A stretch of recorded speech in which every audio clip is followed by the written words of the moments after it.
নমস্কার বন্ধুরা, পপ কিচেনে সবাইকে স্বাগত। আজ আমি বাজার থেকে নিয়ে চলে এসেছি চিকেন। আমি কিন্তু যখন বাজার থেকে চিকেন নিয়ে আসি না, কখনো কাটিং করে নিয়ে আসি না, শুধু এরকম বড় বড় লেগ পিস বলুন আর উইংস বলুন এইভাবেই নিয়ে আসি। নিয়ে এসে বাড়িতে আগে ধুয়ে পরিষ্কার করি, তারপরে আমি কাটিং করি।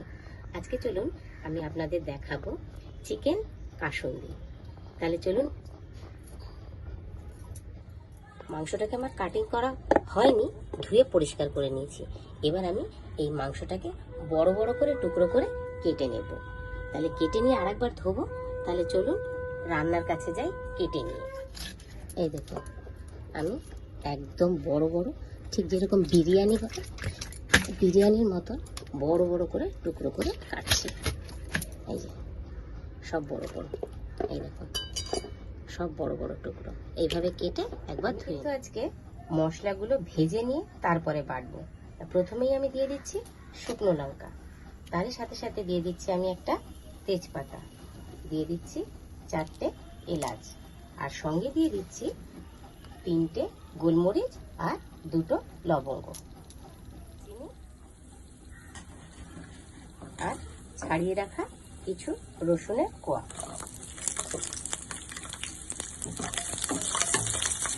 বড় বড় করে কেটে রেখেছি আদা, সেটাও দিয়ে দিচ্ছি তেলে।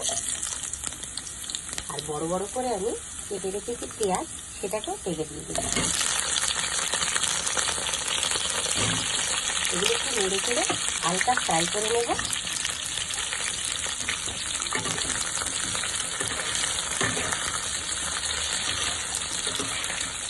এগুলো দেখুন হালকা রং পরিবর্তন হয়ে গেছে।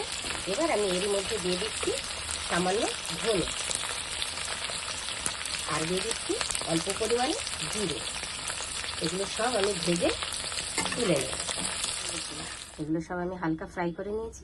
এবার আমি মিক্সিতে ঘুরিয়ে নেব। আমি কড়াই বসিয়ে দিয়েছি, কড়াই কিন্তু দিয়ে দিয়েছি তেল, আর তেল গরম হয়ে গেছে। এই তেলের মধ্যেই আমি দিয়ে দেবো অল্প সাদা জিরে।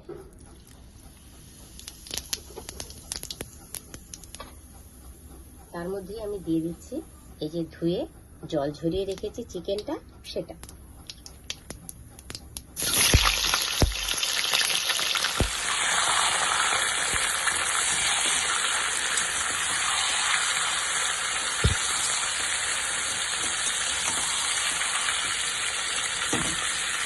দিয়ে দিচ্ছি স্বাদ মতো লবণ,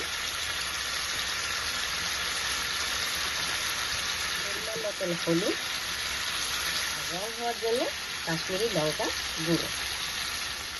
এবার আমি এগুলোকে সব হালকা ফ্রাই করে নেব তেলে।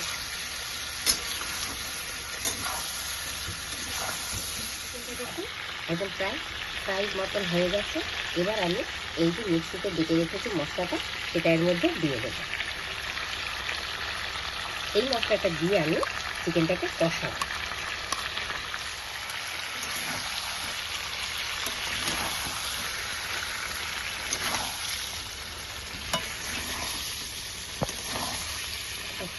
বন্ধুরা, চিকেন থেকে কিন্তু তেল ছেড়ে দিয়েছে। আমি কিন্তু এমনি তেল কম দিয়েছি, তবুও চিকেন থেকে তেল ছেড়ে দিয়েছে। এবার আমি এর মধ্যে দিয়ে দেবো কাসুন্দি। কাসুন্দিটা দেওয়ার পরে অল্প একটু নাড়াচাড়া করবো। নেড়ে চেড়ে মিশিয়ে দিলাম মাংসের সাথে। এবার আমি দিয়ে দেবো জল। জল দেবো অল্প, এবং বেশিক্ষণ ফোটাবো না।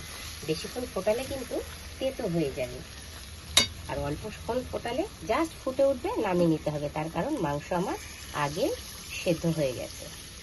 ব্যাস, এবার আমি ঢাকা দেব। ঢাকা দেওয়ার পরে যেই ঝোলটা ফুটে উঠবে আমি এটাকে নামিয়ে নেব। এবার ঢাকনাটা খুলে দেখি, রান্না কিন্তু আমার কমপ্লিট হয়ে গেছে। বন্ধুরা, যারা আমার রান্না দেখেন তাদের অসংখ্য ধন্যবাদ, আর যারা আমার চ্যানেলে নতুন তারা প্লিজ সাবস্ক্রাইব করে আমার সঙ্গে থাকবেন। বলতে বলতে রান্না কিন্তু কমপ্লিট করে নিয়েছি। এবার আমি নামিয়ে নেব। তাহলে বন্ধুরা, এবার আমি এটাকে সার্ভ করে দিচ্ছি।